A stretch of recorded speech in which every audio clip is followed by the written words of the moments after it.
have someone asked you about AI? Have someone asked you at work about AI? Maybe you read Union and Kollega this morning, raising a lot of questions about AI. Will it impact us? How will it impact us? Do you have these thoughts? Or have someone raised that question to you? Push number 2 in that question in answers. Just push number 2. It's good for us to know. Someone here and I will soon introduce our speakers because this is going to be a very, very good morning. Someone who has created a lot of wow moments. It's Eric Long. And now we're going to, thank you for shifting the slider. It's Eric Long. And he's given it a lot of thought, and it will be today's first speaker. He's co-founder and product visionary of AI here at Simplify. Our next speaker, who actually created a lot of wow factors for his customers using the power of AI, is chairman of the board and part owner of Kulant, Håvard Claussen Martinsen. Håvard, I know a lot of people on this bridge, and that will listen into this webinar afterwards on the replay, will be very curious what you have achieved using AI. Good to have you on board of this call, Håvard. Thank you. Hi, everyone, and thank you, Mats. Looking forward. Let's move to the next slide, and I will introduce the agenda for us. And once again, so you have those questions, and now you start to thinking, I have a question about AI, something you would like to know more about from a technical standpoint or from a customer standpoint. Just let us know. Question and answers, just push it there. Eric will start to introduce AI to us. Sorry, go back, Marissa, please. Introduction of AI to us, and then I will talk a little bit about how to adapt AI to your business, because we have a lot of clients today, and we're on a journey with all of them. Then Håvard will share his success story with Simplify, and in the end, we follow up on all of these questions. And great to see you here. I'll hand over now to Eric. Eric. Thank you, Mats. It's yours. And it's definitely a pleasure to be able to speak in front of all of you today. My name is Eric Lung. As Mats has pointed out, I co-founded Simplify back in the days in 2017.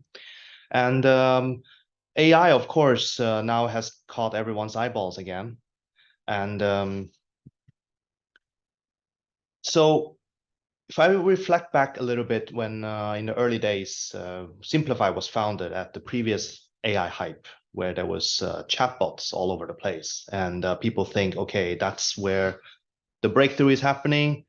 But as time, it turns out that these bots, they weren't really very intelligent. They were helpful, but they weren't really intelligent. But already, a lot of businesses has already gotten a small taste of the potential that this can bring. Given a little bit more time, when the technologists start working on it to make it more versatile, make it more accurate, make it even more helpful, then we are expecting the AI will bring a lot more value than what it did back in the days. So for the past few years, technologists has been working on the technology constantly, even though they didn't catch too much media attention, but the work has been going on. And the breakthrough finally came with the emergence of ChatGPT from OpenAI. Now, rarely did we see a technology that caught so much hype at the beginning. And one of the reasons for that is that it can tackle quite a lot of use cases already from the very beginning. I mean, if we look back to the history, even the computers or internet, it took many years before it becomes part of our everyday life. But ChatGPT had its ability to be helpful in so many areas that made it so useful for many people already at the beginning. And for us, the main point is that ChatGPT is trainable, like many other similar technology. And we see the potential that we can leverage on such technology to become even more valuable for our customers. So, like many people, I myself uses GPT technology, generative AI, for my day-to-day workday. I've had once made a video in half an hour, writing the script using help from ChatGPT, made some modification myself, and then already are able to stand in front of the camera after 15 minutes. A video of 10 minutes for the script It took me 15 minutes to get it ready. And I have written requirements, specification documents for my team using this technology. I know that my team members in their coding, they have used the technology to help them to overcome some of the technical challenges as well. So it's very versatile and it is very useful. And I'm sure that there are numerous other use cases that are just waiting for us to discover.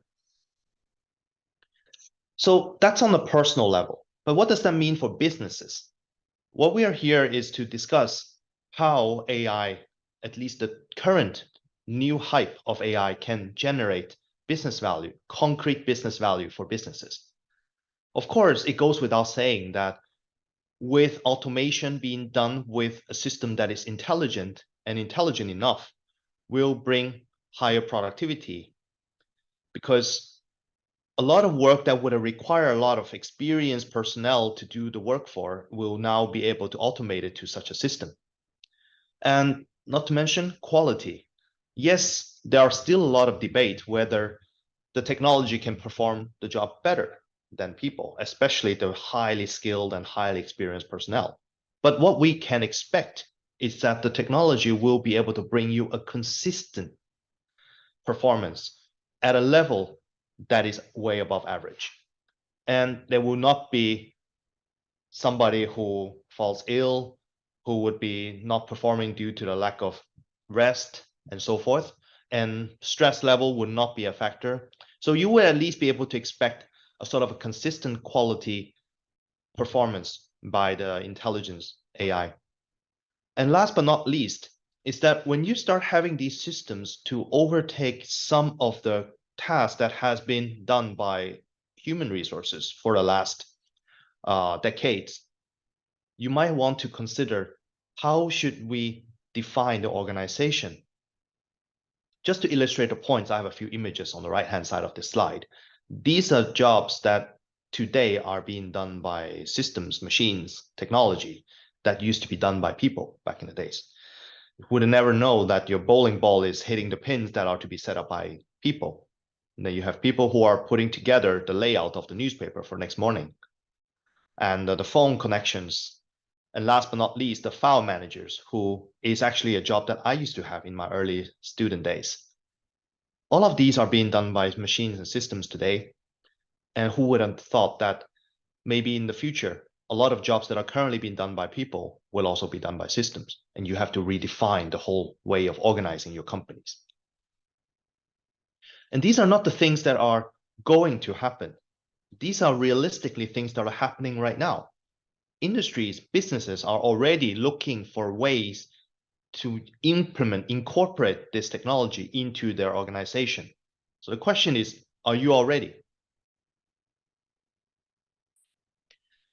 So technology is always going to be there, and there is already enough large giants platforms that are working on the technology. For Simplify, our expertise is to take the technology, harness the power, and bring business value to our customers. So for us, our main focus, despite the fact that we are also working with the technology, is that our focus will be on compliance. Because yes, I spoke of ChatGPT in the earlier of this presentation.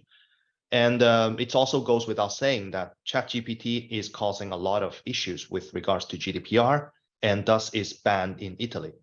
So for us, it is also very important to be able to apply such technology in a compliance manner to preserve the privacy and the information security, to make sure that the information, the data is rested in a secure place, to preserve the privacy for your customers. And of course, technology is always going to be there, but not necessarily will generate value. So it is about how we can take the technology and apply that for the use case that would bring value for our businesses. So that means we have to be business focused. We need to understand our customers' line of business, understand what's important for them. And our organization is staffed with personnel that has the experience in the industries and understands the in and out of what you are working on. And last but not least, we would like to also point out that GPT as a technology how it differentiates from the earlier technologies. So for the last few years, Simplify has delivered numerous automation solutions that are handling the operational task of businesses. Operational tasks are the ones that are high volume. They are the bread and butter of the business, such as customer service, case handling, these type of jobs that has a very straightforward process and a very straightforward business rules. And they are still being done by a lot of huge staff that are able to handle the huge volume that comes with it. But with the new technology, what we see is that we're able to also tackle the next layer of the job function, which is the professional layer of the job function. The process might still be straightforward, but the business rules are no longer straightforward. It requires the individual's experience and education to be able to make the judgment call, like lawyers, claim processors, whether they are able to reject or approve a claim, a bank advisor, whether they can approve or reject a bank loan, and so forth. With the GPT technology, what we believe is that together with our understanding of the business, we will be able to deliver automation solutions that can assist businesses in the professional layer of job function as well, so that the strategic and the creativity remains. But what we do see is that when we free up the time of the professionals, they will also be able to assist the organization in becoming more creative and align the strategy even better. So a couple of examples on that. Digital Lawyer is a project that we have been working on for years. And what we do see is that with the GPT technology, it can finally help us to get this out with the ability to do claim settlement, decision support, and also to be able to fetch the information, the relevance, and even compose the decision letter. And sales and customer support, I mentioned that there's a lot of customer service that are already being done by being assisted by chatbots, and also some of our email bot, document bot technologies from Simplify. But there will always be this second line support that is more complex, that is more case by case consideration, that what we see GPT are able to also automate. And these are just some of the basic examples. Mats will then come on and talk about what more that we are able to deliver for our customers as well. So Mats, over to you. Thank you very much, Erik. Thank you very much. Very interesting slides there. Thank you very much for sharing this information with us. I would like to start with, well, if you remember Connection 3 and the pre-Connection 3, a lot of people talk about what will we do with all the messages, what we will do with all the mails, all the chats that is waiting to be responded to. It's a challenge for customer services. Could even be seen as quite a bothersome work. We're arriving Monday morning with loads of customer emails that are waiting to be responded to. So I think we should take it seriously, not just only to support our fellow colleagues at the customer center, but also there's a customer out there or a citizen waiting for a response. So when we initiate the dialogue with a client, we look at the situation, where are we now, and analyze the challenge together and establish a goal and a time plan to bridge that gap between where we are, point A, where we want to go, point B, and how we do that in the best possible way. How do we follow that up? We agree on a goal and a time template to follow. And that goal, a lot of customers or business friends I met at Connection 3, they talked about SLA lead times to respond. They had 2 days. They would like to work on that. And I said, you want to work faster. So what about 4 minutes? So take an SLA from 2 days to respond to 4 minutes. Those kind of goals, I think, is something that can be measurable. It could also be CSAT scores.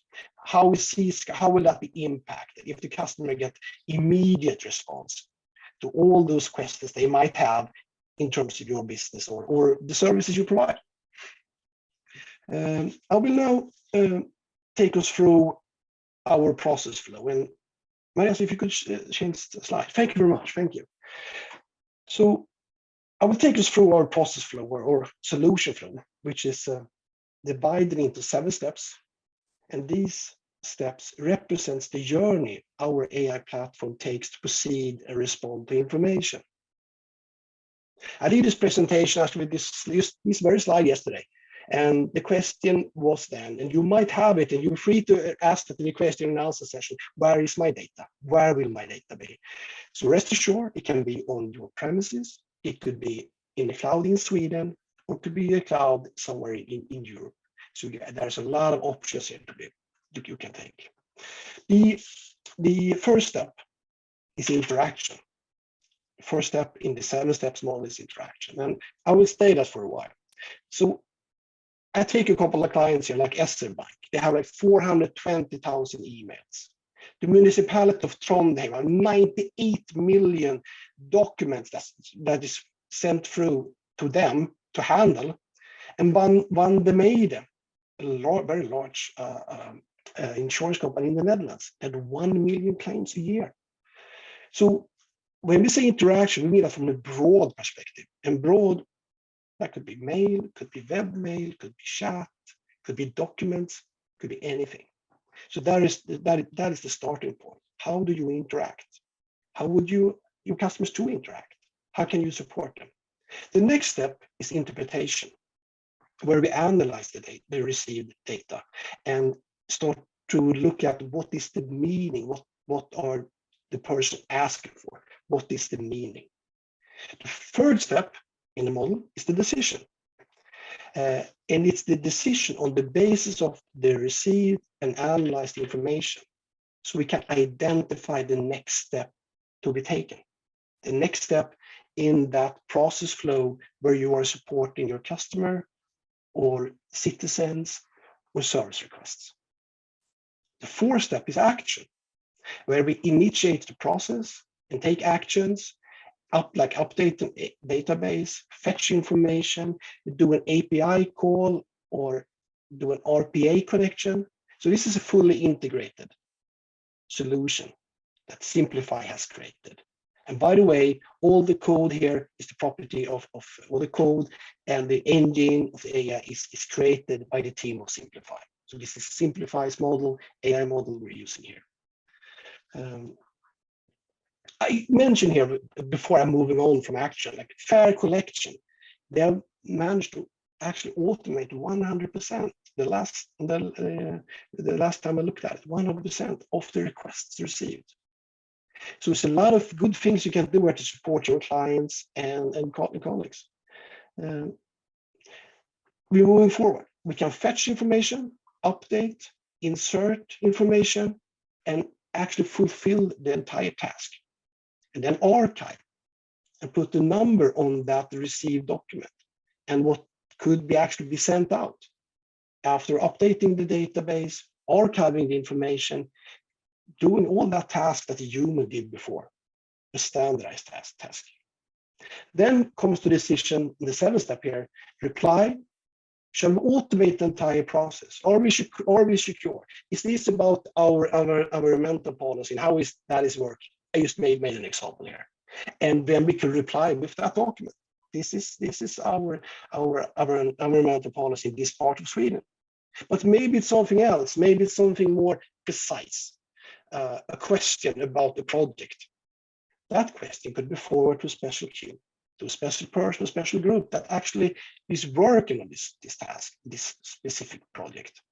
And this allows your customer center, your service center to respond faster, because now their inbox is much lower, it's much smaller, and you just have those tasks that you need to act on forward, and then you can be outbound instead. So this is our solution flow and the practice we use. And we would be so thrilled to meet you and discuss this in more detail. And that takes us to the next slide. So we will soon listen to Håvard, who have taken advantage of AI and put that into play in business. So throughout his presentation and also afterwards, I would ask you to contemplate, review, and reflect what you heard. Have you learned something new? Have this added to your knowledge? Is there something you're thinking about? Just review and reflect. Then please feel free to connect with us to discuss your situation and needs, what you've been thinking about, what you've been asked to do. Just reach out to us, and we're here to help.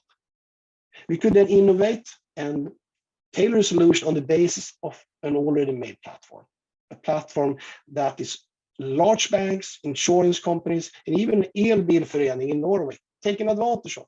Small municipalities, fylkes, huge insurance companies. We have customers throughout these verticals, and we are very happy to customize the solution to you to fit your needs. And then we could demo and showcase that for your organization. Happy to do that. I did one yesterday actually, and very, very thrilling, very, very interesting, where people see what actually can be done here and now. Then, if we find this to be a good way forward, we can jointly discuss how would such a solution be deployed in integrated new business process. Now we're going to listen to what we've all been waiting for here. The customer success story. Håvard, we're thrilled to have you here with us, and the stage is now yours. Thank you very much. Thank you very much, Mats and Eric, and to the whole Simplify family for us to be part of this. We are thrilled about it. So thank you and good morning, everyone.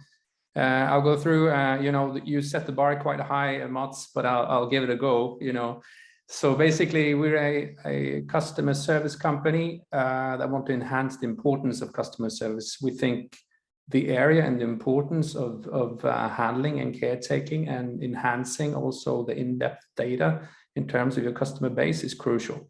We're based in Norway. We're growing. We have requests from potential customers in Sweden. So who knows what will happen in the near future.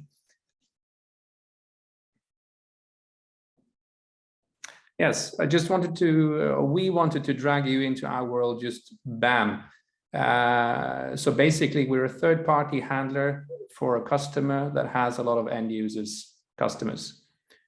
These are real quotes. I can't say anything of more than it says here in terms of GDPR and so forth. But our employees, they do a tremendous job. However, there is a lot of angles to this. As you see here, the two first ones, pretty nasty, right?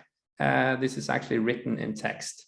The two second ones are positive.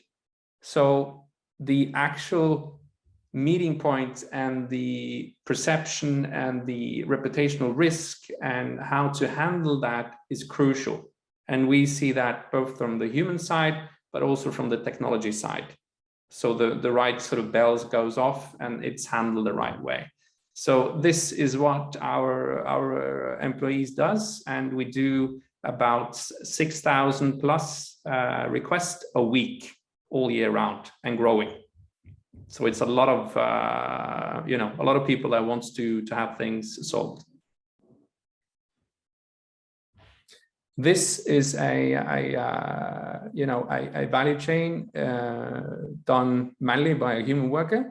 So basically, there is a lot of steps that our employee has to do to tick off the right boxes. It might seem easy. It might be people in this webinar who's given a call to a phone company, not getting the Champions League game on or something happening, right? And you just call or send an email, or you're in despair and you just need answers, right? As a customer. It's not necessarily that easy to do, because there's a lot of different tasks that needs to be done to be able to deliver the right type of answer back. And then you have challenges in terms of we have to then be aware of and have the right information from the customer. We need to have the right information regarding the end user, and we need to put all the pieces in place as this value chain requests. So I see we are a bit short on time to be able to go through, but the point of this slide is basically that this is a typical value chain that needs to be handled by a human being. So if you go to the next one, please, Marissa. So the reason for this webinar as well, and the reason why we're so thrilled about the partnership with Simplify in many different levels, but also super motivated and super keen on the future, because we will develop it even more with Simplify, which is absolutely awesome. So basically, as the same type of value chain as we use it, the actual digital worker can actually put the request in the right boxes, regardless of what the human worker will do. So that's the main point. So they can check, the digital worker can check in terms of what type of request is this actually, to actually log it, as we call it, the right place. That also is super helpful in terms of finding out, as it says on the second level, is it relevant or not? Is it even, what type of resolvement in terms of this request needs to be done? As you see further down on the right, when we have filled in the boxes on the left-hand side, all the boxes there, then there's a question of the digital worker can do, at the current, can do some type of answers, and quite a few. But there might be some type of answers in value chains that needs to be done by the human worker. So that's where we're at right now. And in terms of the digital worker, it could be, and there is quite a lot, and it's growing, solved requests done by the digital worker. Just an example, here in Norway, might be in Sweden as well, and other parts of the world. I'm not sure who's attending from where, but there are, you know, bank holidays in Norway, the Constitution Day, 17th of May, you know, then there were emails coming in, even on the 17th of May, and our digital worker did work the 17th of May, which is an example, right? So there were parts of requests that was being solved on bank holidays now in May, which is beautiful, right?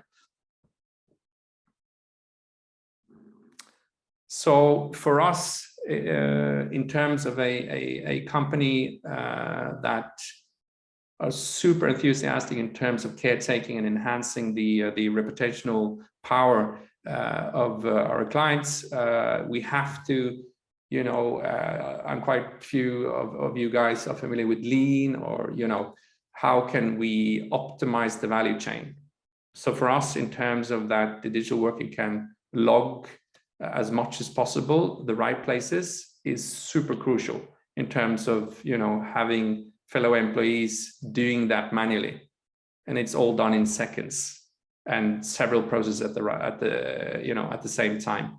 And it's the substantial information as well, because the data information, you know, in terms of the total that we have is brutal, and it's growing. Just like you said, Mats, you know, it's a vast amount of information, and it needs to be sorted. And for us, that's beautiful, and that's the main pro for using Simplify and our digital worker for the current time being, and it will be developed even more. Yes. Shortly about the market, this is maybe a webinar on its own. From our angle, it's, you know, from the customer side, as you said, Mats, you know, the response time is important. Quite easy, right? Back to the Champions League game. But it's not necessarily that easy to do. And then it's the channel options. We actually see that using the phone is still important, even though the emails are increasing. Then the third one is they need to actually get answers that are correct. So if they get if it's perceived credible and professional, which again is back to the security level of the digital worker actually providing the right information, actually train the digital worker the right way to be able to give the right answers and log it correctly. So, and then we combine that with what we call the human Kulant touch. It might be a bit glossy, but it's quite cool because we have super dedicated people that we actually work quite a lot, like, you know, athletes, other people. How can we engage the the human connection with the end customer the best possible way to turn that customer around to be a repetitive customer and an ambassador for the company, even though mad as hell when they came in. At the same time, we want to optimize the technology as we do with Simplify, and that's how we combine it. So we see that the human touch is still very, very important. Then there is rising personal data awareness and data security. We see that from the end user side. On the companies, organizations, and public sector side, again, in Norway, to actually keep the customers is quite important. It seems obvious, but it's not that easy necessarily, because it might be a new ad, it might be price points, that's the only connection you have to your customers. So that's important. From the public sector, we see that's why it's keep the inhabitants. We're talking to a municipality right now, and they want to keep people living there, but they also want people to move there.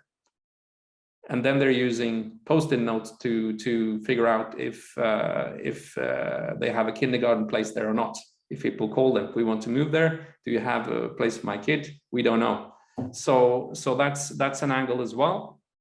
More and more customers of us and in the market, they are obviously into in-depth data to actually know and to correlate trends and do analysis.